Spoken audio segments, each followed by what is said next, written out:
निश्वास निয়ে টাইট করা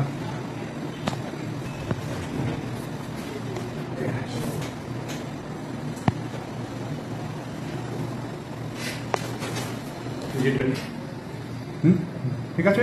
আমি তো 5-6 দিন পরে তোকে তো তোর কিরকম ছিল আর এখন কিরকম আছে এটা কি বলবো? আমার আগে খুব ব্যথা করতো, বসতে পারতাম না, আর শুলেও লাগতো, সারাক্ষণই ব্যথা থাকতো। এখন আর ব্যথা নেই, আর আগে লাফালে লাগতো, এখন আর লাফালে লাগে না। কোথায় ব্যথা ছিল? কক্সিসে ব্যথা ছিল। রোগটার কি নাম ছিল? কপিডাইন। ঠিক আছে, এখন পুরো পিওর, কোনো অসুবিধা হচ্ছে না কোনো সময়? ঠিক আছে, এখন